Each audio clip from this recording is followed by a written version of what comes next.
Inilah Injil suci menurut Lukas. Yesus bersabda kepada murid-muridnya, "Dengarkanlah perkataanku ini, kasihilah musuhmu, berbuatlah baik kepada orang yang membenci kalian, mintalah berkat bagi mereka yang mengutuk kalian, berdoalah bagi orang yang mencaci kalian. Bila orang menampar pipimu yang satu, berikanlah pipimu yang lain. Dan bila orang mengambil jubahmu, biarkan juga ia mengambil bajumu. Berilah kepada setiap orang yang meminta kepadamu, dan janganlah meminta kembali dari orang yang mengambil kepunyaanmu. Dan sebagaimana kalian kehendaki orang perbuat kepada kalian, demikian pula hendaknya kalian berbuat kepada mereka. Kalau kalian mengasihi orang yang mengasihi kalian, apakah jasamu? Orang-orang berdosa pun berbuat demikian. Lagi pula, kalau kalian memberikan pinjaman kepada orang dengan harapan akan memperoleh sesuatu daripadanya, apakah jasamu? Orang-orang berdosa pun meminjamkan kepada orang-orang berdosa, supaya mereka menerima kembali sama banyak. Tetapi kalian kasihilah musuhmu, dan berbuatlah baik kepada mereka, dan berilah pinjaman tanpa mengharapkan balasan.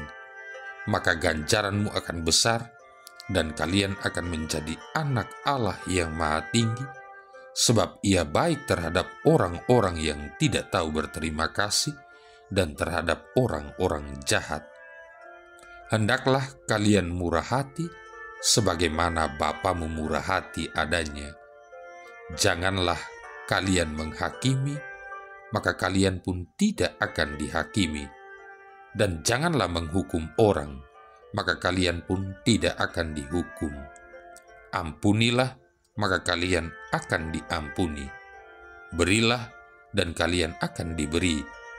Suatu takaran yang baik, yang dipadatkan, yang digoncang, dan yang tumpah keluar, akan dicurahkan ke dalam ribaanmu. Sebab ukuran yang kalian pakai akan diukurkan kepadamu." Demikianlah sabda Tuhan.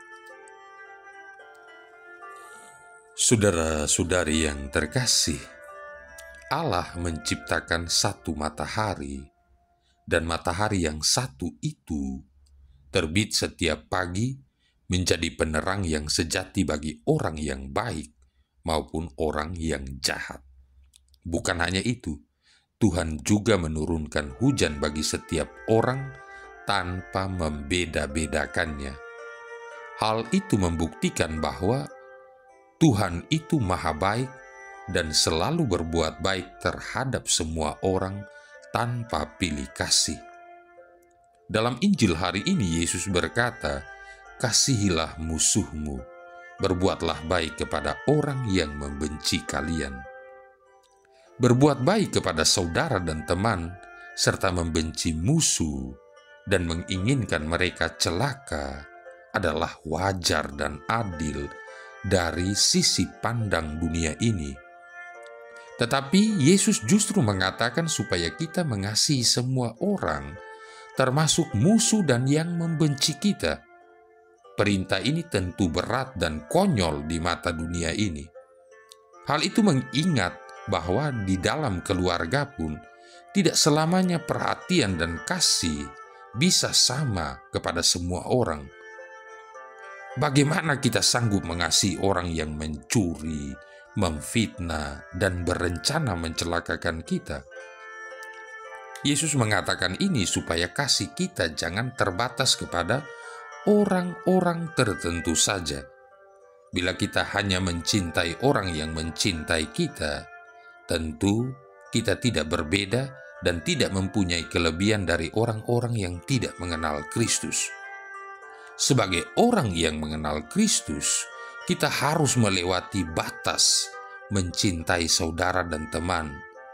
cinta kasih pengikut Kristus harus bertumbuh dan berkembang seperti cinta sang guru, cinta kasih, yakni mencintai setiap orang. Lantas, bagaimanakah dengan pengalaman hidup kita sehari-hari? Saudara-saudari yang terkasih, suatu hari seorang gadis mendatangi seorang bijak. Ia bertanya kepada orang bijak itu tentang dosis kasih yang sehat.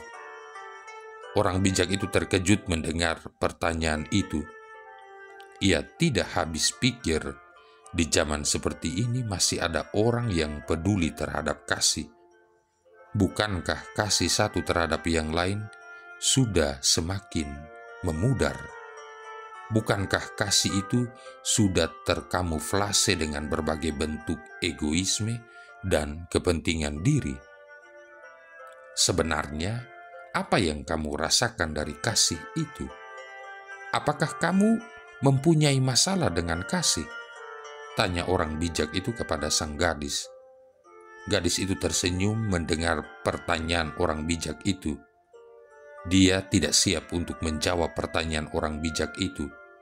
Bagi gadis itu, kasih adalah segala-galanya dalam hidup ini. Orang yang tidak mempunyai kasih tidak akan mengalami damai dalam hidupnya. Yang ada adalah permusuhan yang terus-menerus. Setelah lama terdiam, gadis itu berkata, "Saya ingin hidup secara baik dan normal.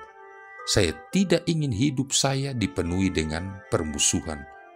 Saya ingin hidup saya selalu dipenuhi oleh kebaikan dan kasih." Orang bijak itu berdecak kagum atas jawaban gadis itu. Ia tidak menyangka bahwa gadis itu akan menjawab seperti itu. Karena itu orang bijak itu berkata, "Anda telah menemukan damai dalam hidup saat Anda mulai berbicara tentang kasih. Anda telah mulai merajut hidup yang bahagia saat Anda mengutamakan kasih di atas segala-galanya." Tetapi gadis itu bertanya, "Yang saya butuhkan adalah beberapa dosis kasih yang sehat yang harus saya gunakan dalam satu hari." Orang bijak itu menjawab, "Nak, dalam hal kasih tidak ada dosis. Yang harus Anda lakukan adalah mengasihi terus-menerus tanpa batas. Ketika Anda mengasihi sesamamu, saat itu pula Anda mengalami sukacita dan damai." Kata orang bijak itu, "Sahabat, banyak orang mengalami kekeringan kasih dalam hidupnya. Akibatnya mereka membatasi kasih itu.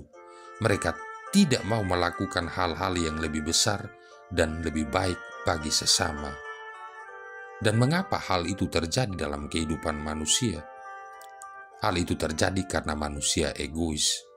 Manusia melakukan sesuatu bagi sesamanya hanya untuk kebahagiaan dirinya sendiri. Saudara-saudari yang terkasih, kisah tadi mau mengatakan kepada kita bahwa kasih itu tidak berkesudahan. Orang yang melakukan hal-hal yang baik bagi sesamanya mesti mendasarkan perbuatannya pada kasih itu. Kasih tidak bisa dibatasi seperti dokter yang memberikan dosis kepada seorang penderita sakit. Mengapa? Karena setiap orang yang melakukan kasih menumbuhkan kehidupan. Orang yang mengutamakan kasih dalam hidupnya akan menemukan hidup ini begitu indah. Ia memberi hidup dengan kasih yang tak terbatas. Dari waktu ke waktu, ia akan bertumbuh menjadi orang yang kaya akan kebaikan. Memang tidak mudah untuk bertumbuh dalam kasih itu. Mengapa? Karena banyak orang yang masih dikuasai oleh egoisme. Orang yang dikuasai oleh egoisme, orang yang hidupnya tertutup dan tidak akan berkembang dan tidak akan menemukan kedamaian. Karena itu, orang beriman mesti selalu mengutamakan kasih dalam hidupnya. Dengan demikian, hidup ini menjadi lebih indah dan baik. Marilah berdoa. Allah Bapa Maharahim, semoga sabda-Mu berkarya penuh di tengah-tengah kami, agar dalam segala tingkah laku kami selalu saling menaruh cinta kasih dan saling membuat bahagia dengan pengantaran Yesus Kristus Putra-Mu Tuhan kami, yang bersama dengan Dikau dan Roh Kudus hidup dan berkuasa, satu Allah sepanjang segala masa. Tuhan memberkati kita sekalian, Bapa, Putra, dan Roh Kudus.